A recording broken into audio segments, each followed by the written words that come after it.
Hello students. तो अभी हम पढ़ रहे थे किसी भी फंक्शन का रेंज निकाला, जिसमें हमने अभी चार मेथड देखे। पहला मेथड था यूजिंग एलिमेंट्री ऑपरेशन, हमें सिंपल ऑपरेशंस लगाए थे। अगर कोई भी हमें किसी भी सिंपल स्टैंडर्ड फंक्शंस का हमें रेंज पता है तो हम उसकी हेल्प से अगर उसमें सिंपल मैनिपुलेशन करें तो बड़े बड़े फंक्शनों का कैसे निकाल सकते हैं रेंज।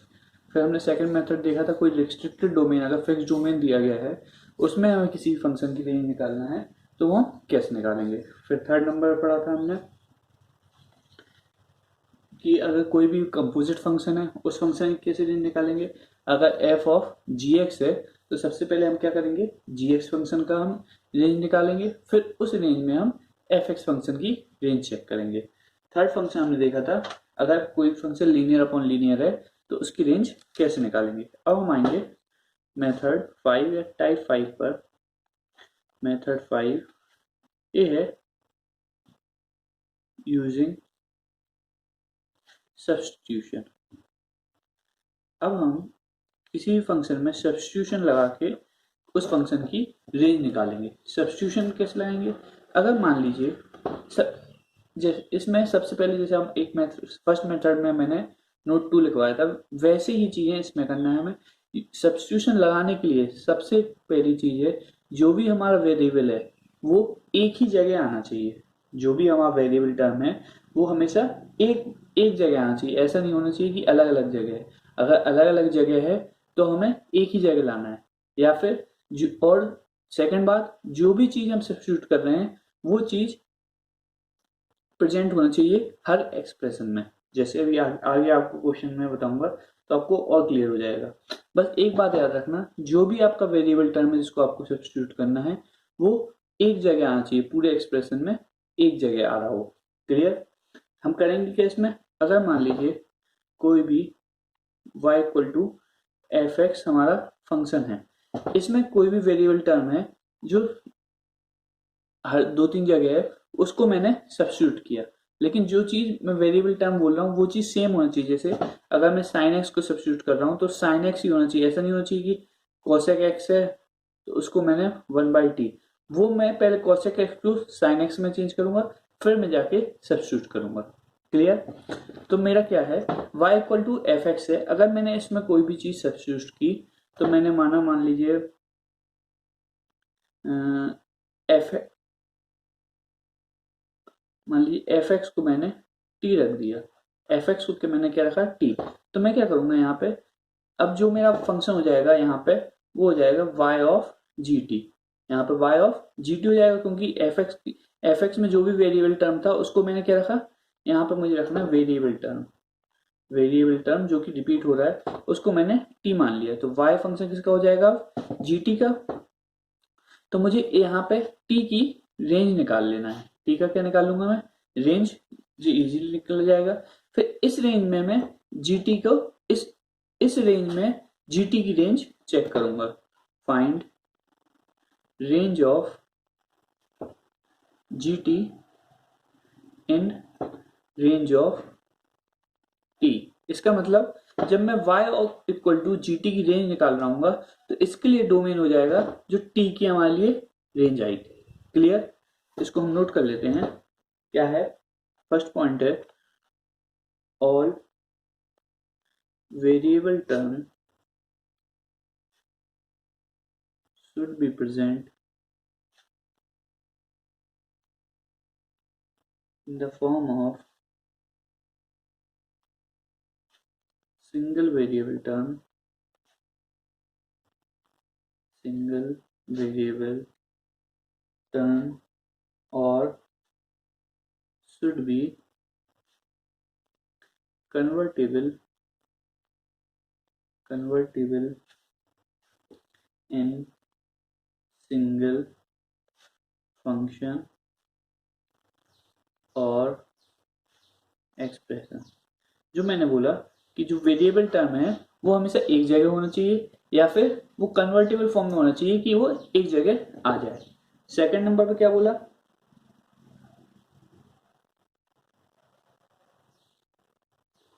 जो वेरिएबल टर्म है अगर मैंने उसको माना let variable term be f x. अगर वेरिएबल टर्म हमारा एफ एक्स है तो हम क्या करेंगे, assume a step, assume f x को क्या मान लेंगे हम, टी। बी में क्या करेंगे फिर हम, find allowed values of T. T की हम अलाउड वैल्यूज निकालेंगे। टी की अलाउड वैल्यूज मतलब एफ एक्स का क्या निकालेंगे हम, रेंज। एफ एक्स की क्या निकालेंगे, रेंज। फिर then find range of obtained expression, obtained expression जो भी हमारा, जब हमने एफ एक्स की जगह टी रख दिया तो हमारा मान लीजिए फंक्शन क्या मिल जाएगा, assume f x equal to t, we obtain y equal to g t. हमें फंक्शन किस में मिल गया, जी टी में। अब हमें क्या निकाल रहे हैं, then find range of obtained expression g t. G t की हमें रेंज निकालना है in the domain of, domain अब क्या काम करेगा इसका, domain of range of f x और इन अलाउड रीजन। क्लियर। अभी क्वेश्चन करेंगे तो आपको चीजें और अच्छे से क्लियर होंगी। जैसे हम क्वेश्चन लेते हैं, क्वेश्चन 1 है, find range of, find range of first 9 की पावर x माइनस 4 इंटू 3 की पावर x प्लस 7। अब मैं देख रहा हूँ यहाँ पे हमारा वेरिएबल टर्म क्या है, x है, और एक बार 9 की पावर में x है, एक बार 3 की पावर x में। अगर मैं इस पूरे एक्सप्रेशन में x को 3 की पावर x में कन्वर्ट कर लूँ तो कैसे हो जाएगा, 9 को कैसे लिख सकता हूँ मैं, 3 का whole square raise to power x minus 4 into 3 की पावर x प्लस 7। अगर मैं x को अंदर लाऊं 2 को बाहर ले जाऊं तो क्या हो जाएगा, 3 की पावर x का होल स्क्वायर माइनस 4 इंटू 3 की पावर x प्लस 7। अब मैं देख रहा हूं मेरा जो वेरिएबल टर्म है 3 की पावर x वो सेम फॉर्म में आ गया, और अलग अलग जगह अगर मैं 3 की पावर x को रिप्लेस कर दूं तो मेरा पूरा का पूरा टर्म फिक्स, पूरा एक्सप्रेशन किस में कन्वर्ट हो जाएगा, फंक्शन ऑफ जी टी में। अगर मेरा ये y इक्वल टू ए था, y इक्वल टू ए था, इसका मुझे रेंज निकालना था, तो मैं यहाँ पे 3 की पावर x जो मेरा वेरिएबल टर्म है इसको मैं सब्स्टिट्यूट कर सकता हूँ। तो मैं 3 की पावर x को मान लिया t मान लेता हूँ, लेट 3 की power x equal to t. Clear. अब 3 की power x equal to t माना, फिर हमारा स्टेप क्या था, सेकंड स्टेप क्या था, assume f x equal to t, तो हमने 3 की पावर x को t मान लिया। सेकंड स्टेप था find allowed values of t, मतलब एफ एक्स की रेंज निकालना है, मतलब यहाँ पे मुझे इस फंक्शन की रेंज निकालना है। तो इस फंक्शन की रेंज निकालने के लिए ग्राफ ड्रॉ कर लिया। 3 की पावर x एक एक्सपोनेंशियल फंक्शन है, इस प्रकार एक ग्राफ बनेगा y इक्वल टू 3 की पावर x का। तो इसका रेंज क्या हो जाएगा, t की रेंज क्या हो जाएगी, जीरो को कभी टच नहीं कर रहा है और इन्फिनिटी की ओर जा रहा है, y एक्सिस पे देखें रेंज। तो t के लिए रेंज क्या हो जाएगा, इसके लिए 0 से लेकर इन्फिनिटी। क्लियर। अब मेरा जो y फंक्शन था वो क्या हो गया है, y equal to g of t, 3 की पावर x की जगह मैंने t रखा तो T square minus 4t plus 7। ये मुझे मिल गया एक क्वाड्रेटिक एक्सप्रेशन। अब मैं क्वाड्रेटिक एक्सप्रेशन को सॉल्व करने के लिए मुझे क्या देखना है, मुझे निकालना है इस फंक्शन की रेंज निकालना है, किसमें, 0 से लेकर इन्फिनिटी तक। t हमारा कहां से जा सकता है, 0 से लेकर इन्फिनिटी तक। तो हमारा अब क्वेश्चन क्या हो गया है, अगर मैं इसके बाद देखूं कि हम कहां पे आ चुके हैं, तो यहाँ पे क्वेश्चन है हमारा find range of G T in 0 से लेकर इन्फिनिटी। ये हमारा क्वेश्चन हो गया है रेस्ट्रिक्टेड डोमेन का। अब सिंपल क्वेश्चन किसमें कन्वर्ट हो गया है, रेस्ट्रिक्टेड डोमेन, मतलब डोमेन अब हमारा कहां से कहां तक है, टी की वैल्यू कहां से कहां तक है, 0 से लेकर इन्फिनिटी, और हमें रेंज निकालना है T square minus 4t plus 7 का। एक क्वाड्रेटिक एक्सप्रेशन है तो इसको हम ग्राफिकली इजी सॉल्व कर सकते हैं। क्वाड्रेटिक एक्सप्रेशन है, इसका डिस्क्रिमिनेंट निकालते हैं, तो डिस्क्रिमिनेंट क्या होगा, बी स्क्वायर माइनस 4ac होता है।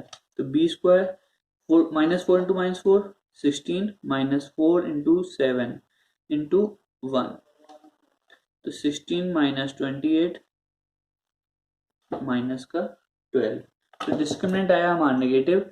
टी स्क्वायर कोफिशिएंट जो है वो है पॉजिटिव, तो हमारा पैराबोला होगा अपवर्ड और एक्स एक्सिस को काट नहीं रहा होगा। क्लियर, एक्स एक्सिस को काट नहीं रहा होगा, पैराबोला तो ऐसा बनना है। अब देखते हैं हम कि वाई एक्सिस को कहां पे कट कर रहा होगा। वाई एक्सिस को कट कर रहा है जब इसका जो भी कांस्टेंट पार्ट होता है उस पर वाई एक्सिस कट करता है, तो कहीं 0 है, यहाँ पे 7। क्लियर, वाई एक्सिस को यहाँ पे कट कर रहा है। अब मुझे इस वर्टिसेस के कोऑर्डिनेट चाहिए होंगे, तो वर्टिसेस के कोऑर्डिनेट्स होते हैं minus b by 2a comma minus d by 4a, minus b by 2a comma minus d by 4a। तो minus b by 2a minus क्या हो जाएगा, minus minus 4 plus 4, 4/2 2 coma minus D minus minus 12, 12/4 3, 2,3। इस point से coordinates आ गए 2,3, मतलब 2 तो x axis पे और 3 वाई एक्सिस पे। अब मैंने देखा कि हमारा जो टी की वैल्यू थी वो कहां से कहां तक थी, 0 से लेकर इंफिनिटी तक। मुझे इस रेंज में चेक करना है कि हमारा जो फंक्शन है जीटी उसकी रेंज क्या है। तो मैं देखूं ए वाला पूरा पोर्शन मुझे लेना है। क्लियर, तो यहाँ पे तो इंफिनिटी की ओर जा रहा है और इसकी मिनिमम वैल्यू क्या है 3, तो मतलब 3 से लेकर इंफिनिटी तक सारी चीजें कवर्ड होंगी। ए वाला रीजन भी क्या होगा, 3 से लेकर इंफिनिटी के बीच में आ गया, और यहाँ पे भी 3 से लेकर इंफिनिटी। तो इस फंक्शन का रेंज हो जाएगा, रेंज क्या हो जाएगा, रेंज बिलोंग्स टू 3 से लेकर इंफिनिटी। यही मेरा आंसर हो जाएगा। क्लियर, यही हमारा आंसर है। एक और क्वेश्चन देखते हैं तो और ज्यादा क्लियरिटी आएगी आपको।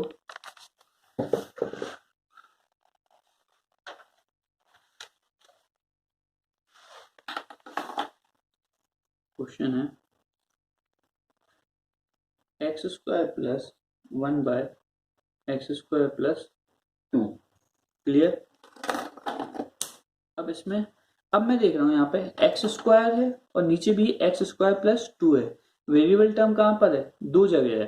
तो मैं इसको एक जगह कन्वर्ट करने के लिए अगर मैं एक्स स्क्वायर प्लस 2 को टी मान लूं, तो मान के देखते हैं, लेट एक्स स्क्वायर प्लस 2 को मैं टी मान लूं, एक्स स्क्वायर की वैल्यू क्या हो जाएगी, टी माइनस 2।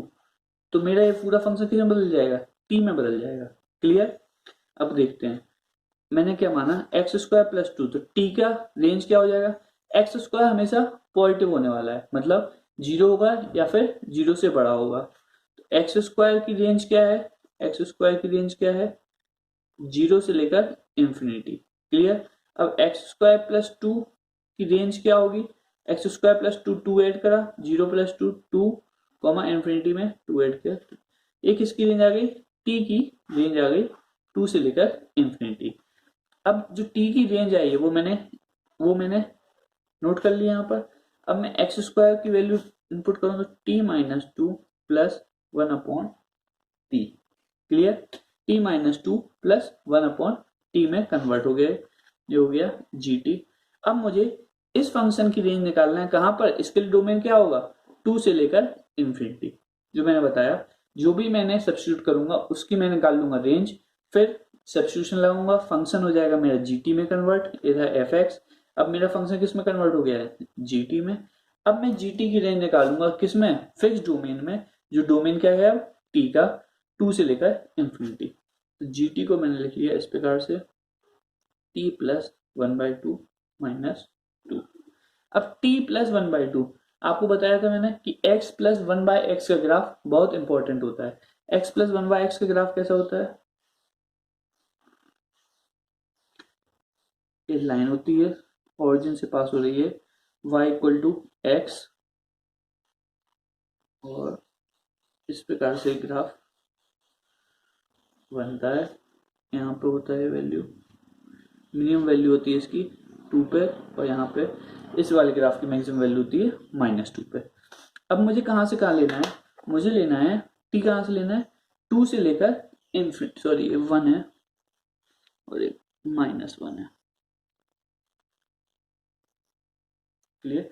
इस वाले फंक्शन की मिनिमम वैल्यू होती है 1 पे और इस वाले फंक्शन की मैक्सिमम वैल्यू होती है -1 पे। ये पूरा ग्राफ किसका है, y equal to x plus 1/x का। क्लियर। अब मैं देखूं मुझे कहां से लेना है, t लेना है। अगर मैं लूं इस एक्सिस को t ले लूं और ये क्या हो जाएगी gt की, तो मुझे t कहां पे लेना है, 2 पे लेना है, मतलब 2 यहां पे होगा। 1 पे क्या वैल्यू आती है, 1 प्लस 1/1 1 2। अब 2 पे वैल्यू क्या आएगी, 2 पे आएगी 2।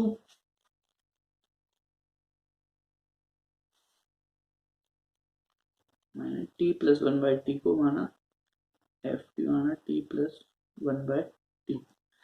तो मुझे एफ टी की रेंज निकालना है, तो क्या होगी, अगर t प्लस 1/t का ग्राफ बना हुआ है, मुझे कहां पे निकालना है, t कहां से आ सकता है, 2 से लेकर इंफिनिटी तक।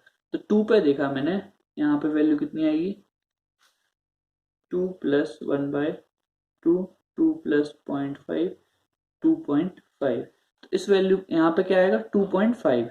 तो मुझे t की कहां से जा सकता है, इसके आगे देखना है, मतलब ये सारी वैल्यूज मुझे चाहिए। y एक्सिस पे कौन सी वैल्यू चाहिए, इसके ऊपर की साइड, यहाँ पे तो इंफिनिटी तक जा रहा है, तो इसके पूरे ऊपर की वैल्यू मुझे चाहिए। तो एफ टी की रेंज क्या हो जाएगी, एफ टी की रेंज हो जाएगी 2.5 से लेकर इंफिनिटी तक। 2.5 पे आएगा हमारा क्लोज इंटरवल। अब जीटी क्या था, जीटी था मेरा t प्लस 1/2 माइनस 2। तो जीटी की रेंज, जीटी की रेंज क्या हो जाएगी, t प्लस 1/t माइनस 2। तो जो ए वाली रेंज है उसमें सिंपल मैनिपुलेशन लगाएंगे, 2.5 माइनस 2 0.5, इंफिनिटी में कुछ भी माइनस करें तो इंफिनिटी रहेगा। तो ये हमारा रेंज हो जाएगा, फाइनल आंसर 0.5 से लेकर इंफिनिटी। क्लियर। नेक्स्ट क्वेश्चन देखते हैं। y equal to x minus 1, x minus 3, x minus 5 और x माइनस 7। इस क्वेश्चन में हम रेंज तो निकालेंगे, लेकिन एक चीज आप दिमाग में बैठाइए कि जब भी इस टाइप के एक्सप्रेशन देखें कि x minus 1, x minus 3, x minus 5, x minus 1 7, तो हमें अगर एक्सप्रेशन को कंबाइन करना है तो मैं ऐसे ऐसे दो एक्सप्रेशन लूं जिनका सम x तो वही रहेगा, जिनका जो कांस्टेंट पार्ट है उनका सम सेम हो जाए। जैसे यहाँ पे 1 प्लस 7 8 हो रहा है और 5 प्लस 3 8 हो रहा है, तो इन दोनों फंक्शन को एक साथ मिलाऊंगा और इन दोनों फंक्शन को एक साथ मिलाऊंगा। ये आपको पूरी मैथमेटिक्स में हेल्प करेगा, क्योंकि 1 प्लस 7 8 होना है और 3 प्लस 5 भी 8 होना है। तो ऐसे क्वेश्चन को हम अगर इस तरीके से मिलाएंगे तो ये हमारे बहुत इजीली सॉल्व हो जाएंगे। तो मैंने इन दोनों फंक्शन का मल्टीप्लाई किया, एक्सप्रेशंस का मल्टीप्लाई किया और यहाँ पे इन दोनों एक्सप्रेशंस का मल्टीप्लाई किया, तो एक इसमें कन्वर्ट हो गए, x into x, x square minus 1x minus 7x minus का 8x प्लस 7, इन दोनों का मल्टीप्लाई किया तो क्या हुआ, x square minus 3x minus 5x minus 8x plus 15। Clear. अब मैं देख पा रहा हूं यहाँ पे मेरा जो एक्स स्क्वायर माइनस 8x है ये वेरिएबल टर्म है और दोनों जगह एक साथ एक जैसा आया है। तो मैं क्या करूंगा, एक्स स्क्वायर माइनस 8x को मैं t मान लूंगा। Let x square minus 8x equal to t। तो मुझे सबसे पहले क्या करना है, जो y था अब वो किस में कन्वर्ट हो गया, y हो गया मेरा कन्वर्ट t प्लस 7 में और t प्लस 15 में। मैं इसको तो बाद में सॉल्व करूंगा, क्योंकि इसको मुझे कहां पे चेक करना है, इसको मुझे चेक करना है जो भी यहाँ पे t का रेंज आएगा उसमें मुझे इस वाले फंक्शन की रेंज निकालना है। तो सबसे पहले t की रेंज निकालता हूं, यहाँ पे इसकी रेंज निकालता हूं। तो t क्या हो चुका है, x माइनस 8। क्लियर। इसका ग्राफ बना लेते हैं। तो जीरो कहां पे होगा, x इक्वल टू 0 और x इक्वल टू 8 पर। पैराबोलिक है, क्वाड्रेटिक है, पैराबोला बनेगा, अपवर्ड पैराबोला बनेगा। रूट्स क्या हैं, 0,8। क्लियर। ये 8 हो गया, ये हो गया आपका 0। बीच में कौन सा पॉइंट आएगा आपको पता है, इन दोनों के जस्ट बीच में ही होगा हमारा जो भी होगा वर्टेक्स, तो होगा कोमा, एक्स एक्सिस होगी 4 और 4 पे क्या वैल्यू आ रही है टी की, 4 4 जा 16, 16 माइनस 8 4 जा 32, 16 माइनस 32 माइनस 16, तो 4 कॉमा माइनस 16, तो ए पॉइंट मुझे कौन सा मिला, माइनस का 16। क्लियर। अब मुझे इसका रेंज निकालना है, तो इसकी रेंज क्या होगी, इसकी रेंज होगी मेरी कहाँ पे, मिनिमम वैल्यू कहाँ पे आई है इसकी, -16 पे, -16 से ऊपर ही ऊपर होगी, -16 के कभी नीचे नहीं जा सकती। तो टी की रेंज क्या निकली, टी की रेंज क्या निकली यहाँ पे, -16 से लेकर इंफिनिटी तक। क्लियर। अब मुझे इस एक्सप्रेशन का रेंज निकालना है कहां पर, जब टी हमारा -16 से लेकर इंफिनिटी तक है। तो क्वेश्चन किस में कन्वर्ट हो गया, अब find range of t + 7 t + 15 in t belongs to -16 से लेकर इंफिनिटी। क्लियर। अब मैं क्या करूंगा, t + 7 t + 15, तो ये क्या हो गया, gt हो गया, चल करते हैं, gt हो गया मेरा t + 7 t + 15, इसको ओपन किया तो कितना हो जाएगा, t², 7t + 15t 22t + 15 × 7 105। Quadratic expression है, क्वाड्रेटिक का ग्राफ कैसा बनेगा, पैराबोला, कोफिशिएंट t² का ग्रेटर देन 0 पॉजिटिव है तो अपवर्ड पैराबोला बनेगा। इसके रूट्स निकाल लेते हैं, रूट्स क्या क्या होंगे इसके, रूट्स हैं -7 और -15।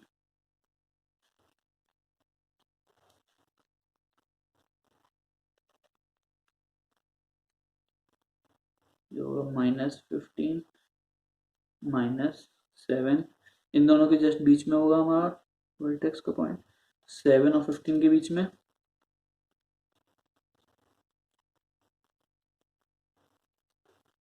-11 कोमा, अब -11 पे जीटी की वैल्यू कितनी आती है, जी ऑफ -11, -11 + 7 -11 + 15, माइनस का 4, तो 4 4 4 जा 16, तो -11 coma 16,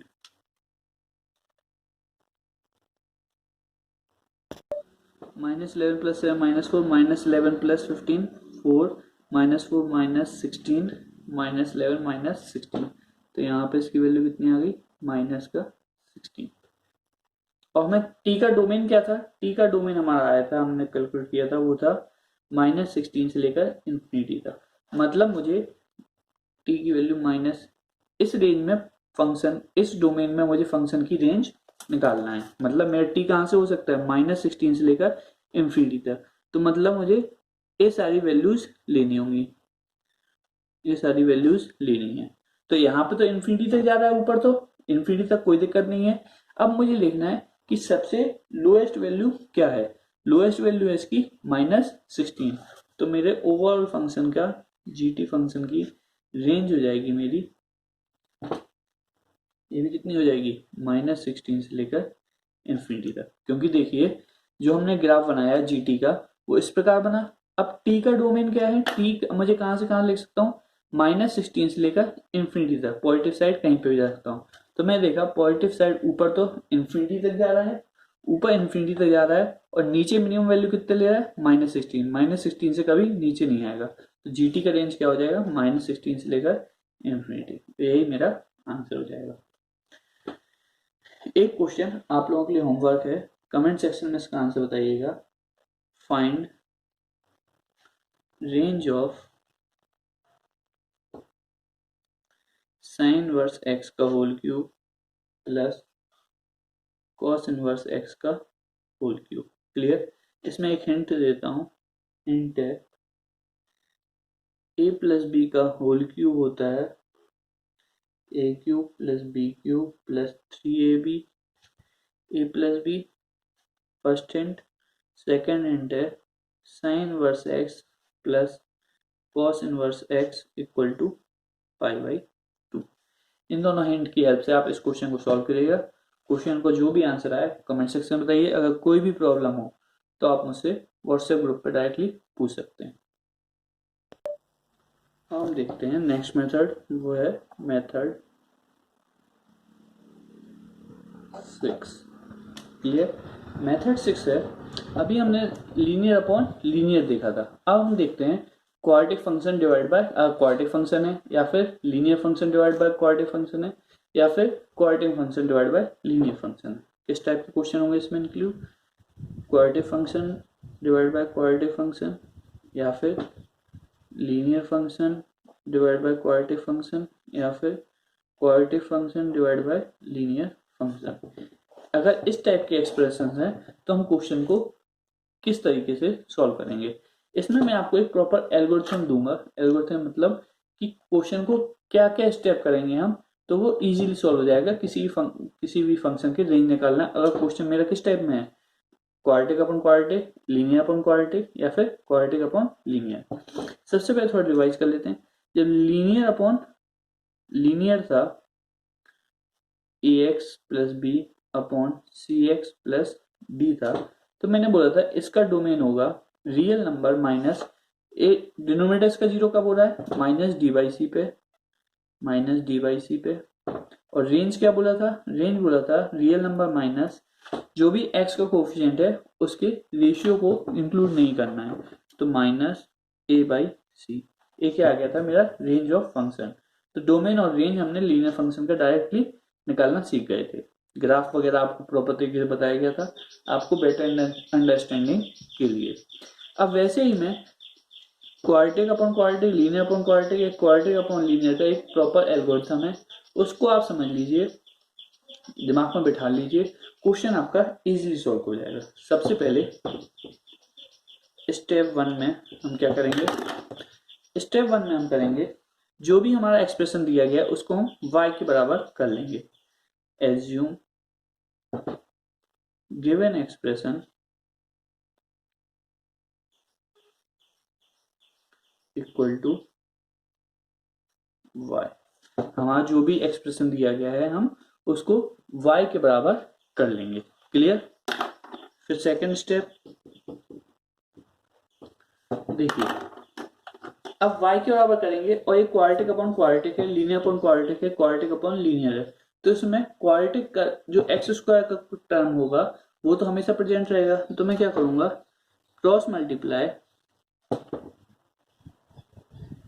multiply and shift all terms on LHS and then express LHS as a quadratic in x। मैं क्या करूंगा? जो भी मैंने माना y equal to q1x upon q2x, तो मैं जो भी नीचे q2x होगा उसको मैं y से मल्टीप्लाई करूंगा और जो q1x वाले टर्म होंगे उनको भी LHS में ले आऊंगा। तो और पूरे के पूरे एक्सप्रेशन को मैं क्वाड्रेटिक ऑफ x में कन्वर्ट कर लूंगा। क्लियर? थर्ड स्टेप है, अब मेरा पूरा एक्सप्रेशन क्वाड्रेटिक में कन्वर्ट हो गया है, तो मैं उसका डिस्क्रिमिनेंट निकालूंगा और उसको ग्रेटर देन इक्वल टू 0 कर दूंगा। Solve d greater than 0 for d का मतलब है यहाँ पे discriminant b square minus 4ac for obtained quadratic in x। Clear? अब इसके बाद क्या है? स्टेप 4 में है जो भी मेरा एक्स स्क्वायर का कोफिशिएंट होगा वो अगर y के टर्म्स में है, तो मैं उसको इक्वल टू 0 करूंगा और मैं फिर y की वैल्यू वहां पे वेरीफाई करूंगा कि वो एग्जिस्ट हो रही है या फिर नहीं हो रही है। क्लियर? फर्स्ट पॉइंट तो ये है। और सेकंड पॉइंट ये है, अगर बाई चांस जब मैं RHS में शिफ्ट कर रहा हूँ तो अगर कोई से टर्म्स कैंसिल होते हैं, RHS में कोई भी टर्म कैंसिल हो रहे हैं, उन x की वैल्यूज पर भी y की वैल्यूज को वेरीफाई करूंगा। मैं अभी 2 एग्जांपल लूंगा दोनों में एक बार मैं क्या करूंगा, कोफिशिएंट ऑफ वाई वाला क्लियर कर दूंगा आपको। जो कोफिशिएंट ऑफ एक्स स्क्वायर है उसमें वाई की वैल्यू लेना है या फिर नहीं लेना है वो क्लियर हो जाएगा। और सेकंड क्वेश्चन में क्या है, जो भी मेरा टर्म कैंसिल हो रहा है उस वैल्यूज पे मैं y की वैल्यू को वेरीफाई करूंगा कि वो वाली y की वैल्यू लेना है या फिर नहीं लेना है। तो एक बार लिख लेते हैं यहाँ पे, आपको एग्जाम्पल में इजीली क्लियर हो जाएगा। Verify value of y corresponding to coefficient of x square equal to 0। जो भी कोफिशिएंट, जब मैंने पूरे एक्सप्रेशन को एलएचएस में शिफ्ट कर लिया है, अब जो कोफिशिएंट ऑफ एक्स स्क्वायर है अगर वो y के टर्म्स में है तो मैं उसको इक्वल टू 0 करूंगा, y की वैल्यू निकालूंगा, फिर उस y की वैल्यू को वेरीफाई करूंगा कि वो वाली एग्जिस्ट होती है या फिर नहीं होती है। और सेकंड क्या बोला है, if some term is cancelled from RHS then for that x obtain y should also be verified। Clear.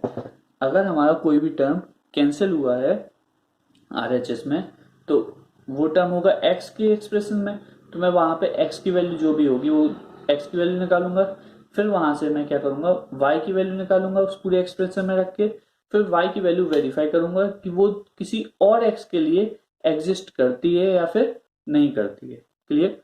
Question करते हैं हम इसके लिए।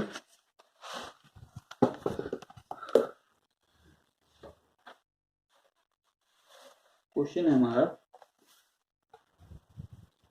Find range of x square plus 4x plus 1 upon में 3x square plus 12x plus 20। तो मैं सबसे पहला स्टेप क्या था, इस पूरे एक्सप्रेशन को इक्वल टू y करूंगा। सॉल्यूशन में पहला स्टेप क्या है, y equal to x square plus 4x plus 1 upon में 3x square plus 12x plus 20। कुछ कैंसिल नहीं हो रहा है अभी, तो इनके फैक्टर्स अलग अलग हैं। तो फिर क्या बोला था कि मैं पूरे क्रॉस मल्टीप्लाई करूंगा और पूरे एक्सप्रेशन कहाँ पे LHS में शिफ्ट करूंगा। मैं क्रॉस मल्टीप्लाई किया तो क्या हो गया, 3x square Y plus 12xy plus 20। ये वाले इस टर्म इससे आएंगे तो माइनस के हो जाएंगे, minus x square minus 4x minus 1 equal to 0। अब किस में कन्वर्ट करना है इसको, क्वाड्रेटिक ऑफ x में कन्वर्ट करना है। तो एक्स स्क्वायर कॉमन लिया, क्या बचा 3y minus 1 plus x common लिया, क्या बचा 12y minus 4 plus constant part क्या है 20 माइनस 1 20 y रह गया मेरा 20 का y 20y माइनस 1 एक कॉन्स्टेंट पार्ट होगा। अब मुझे इक्वालिटी ऑफ x में मिल गई है। थर्ड उसके बाद स्टेप क्या था, मुझे discriminant d should be greater than equal to 0, मतलब b square minus 4ac should be greater than equal to 0। यहाँ पे b क्या है 12y माइनस 4, तो 12y माइनस 4 का होल स्क्वायर माइनस 4, a क्या है 3y माइनस 1, c क्या है 20y minus 1 should be greater than equal to 0। Clear. और 12y माइनस 1 में से मैं अगर 3 कॉमन ले लूँ, 4 कॉमन ले लूँ तो बाहर आएगा 16, 3y माइनस 1 का whole square minus 4 times of 3y minus 1, 20y minus 1 should be greater than equal to 0। अब मैं देखूं इन दोनों एक्सप्रेशंस में 4 और 3y माइनस 1 कॉमन आ जाएगा, 3y माइनस 1 कॉमन लिया मैंने, क्या बचा यहाँ पे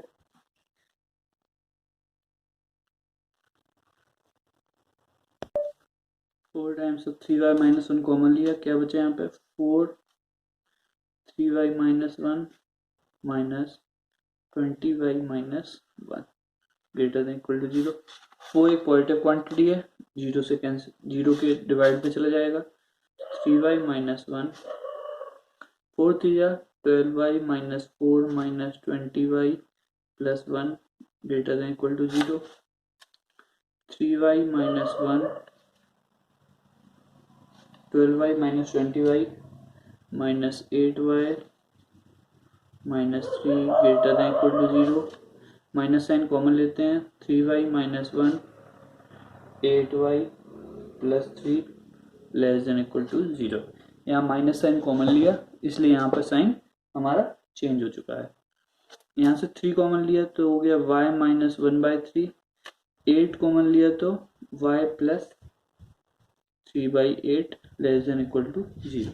3 और 8 पॉजिटिव क्वांटिटी हैं, डिवाइड हो जाएंगे 0 से तो 0 में कन्वर्ट हो जाएंगे। y plus 3/8 should be less than equal to 0। तो अब मुझे क्या लिखना है, नंबर लाइन पे मैं प्लॉट करूंगा minus 3/8 1/3 positive minus positive, quadratic inequality है। हम क्या करते हैं, नंबर लाइन पे नंबर्स को प्लॉट करते हैं जो भी इसके रूट्स होते हैं और पॉजिटिव साइन चालू करते हैं, ऑल्टरनेट साइन हम लगाते जाते हैं, पॉजिटिव नेगेटिव पॉजिटिव। तो मुझे कौन सा लेना है, लेस देन 0 का। लेस देन 0 मतलब नेगेटिव वाला पार्ट, ये वाला पार्ट लेना है। इक्वलिटी लगी है तो यहाँ पे क्लोज इंटरवल आएगा, y belongs to close interval minus 3/8 से 1/3। ये हमारा y का रेंज आ गया। लेकिन ये हमारा भी आंसर नहीं आया है। आंसर के लिए मैंने क्या बोला था आपको, फोर्थ स्टेप था हमारा कि अगर कोफिशिएंट ऑफ एक्स स्क्वायर अगर y के टर्म्स में है तो उसको इक्वल टू 0 करके मुझे वैल्यू चेक करनी थी। और सेकंड चीज क्या थी, अगर कोई भी मैंने टर्म RHS पे कैंसिल किया है उस चीज को मुझे चेक करना था। तो यहाँ पे RHS में कोई भी चीज कैंसिल तो ही नहीं थी, यहाँ पर मैंने कोई भी टर्म कैंसिल नहीं किया था।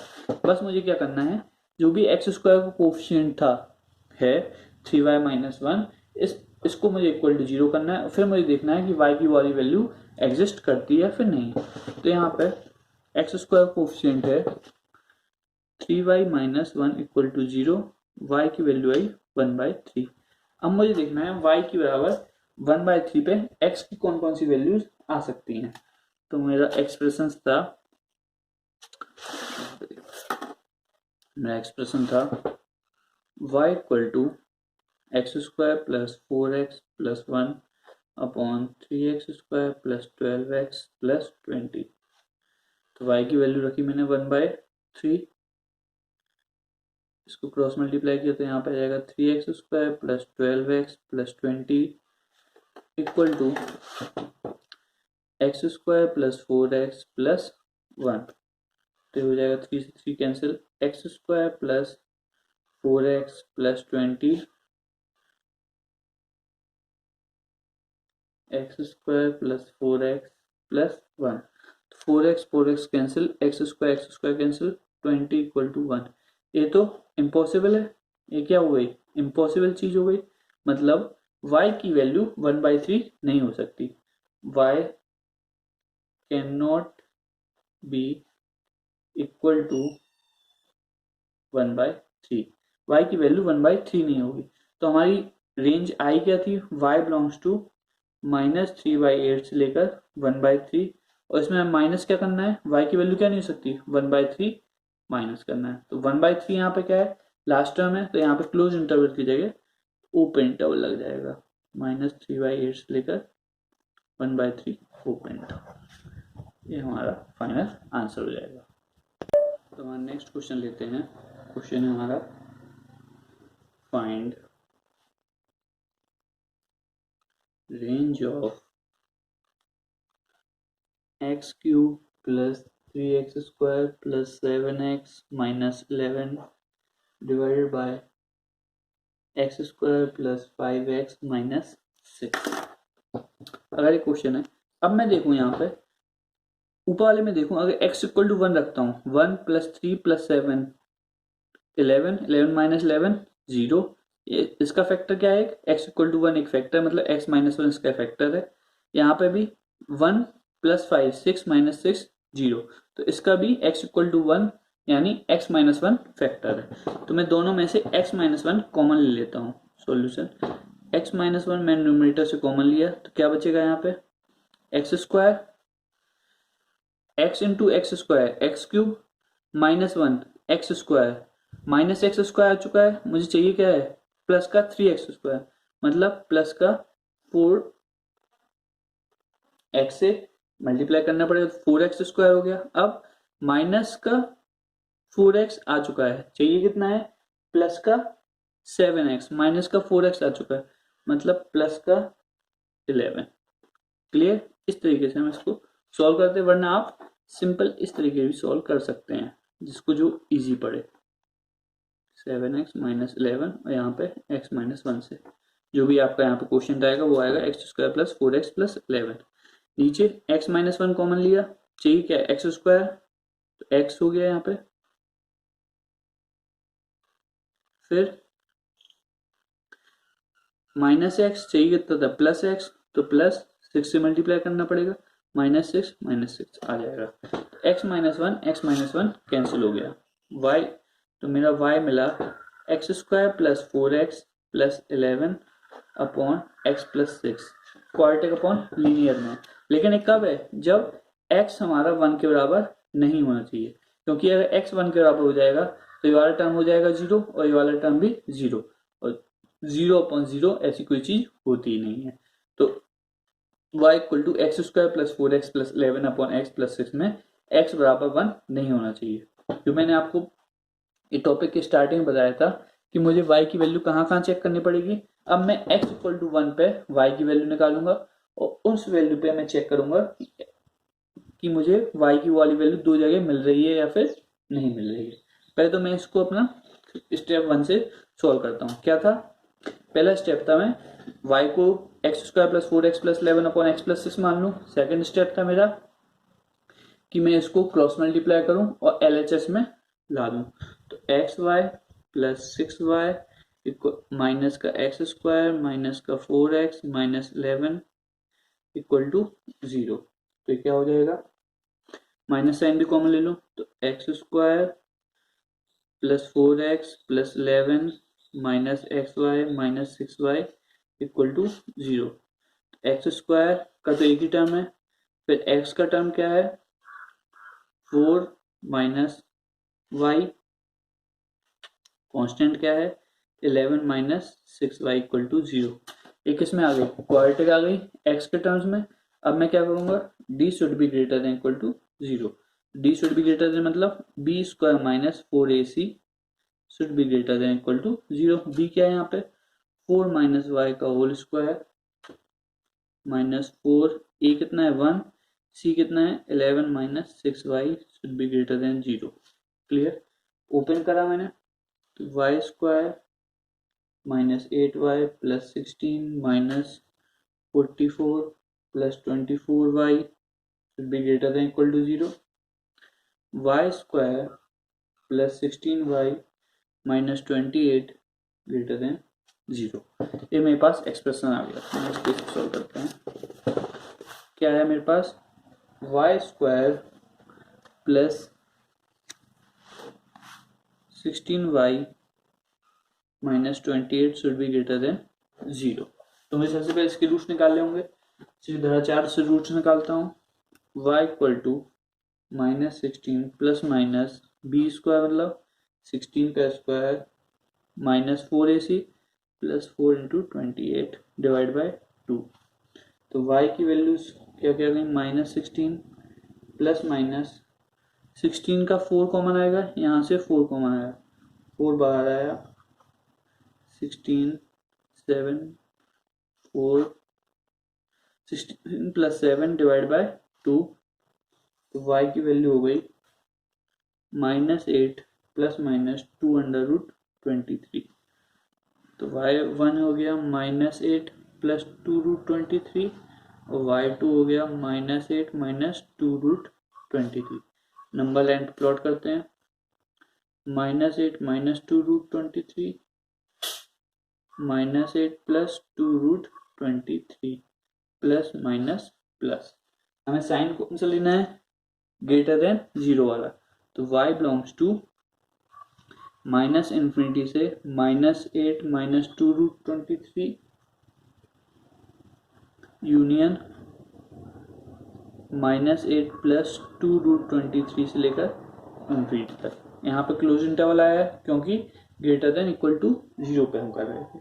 अब इसके बाद क्या लेना था, मैंने दो चीजें लिखवाई थी। सबसे पहले तो कोफिशिएंट ऑफ एक्स स्क्वायर वाला जो भी अगर उसमें y के टर्म है तो मैं उसको इक्वल टू 0 करूंगा।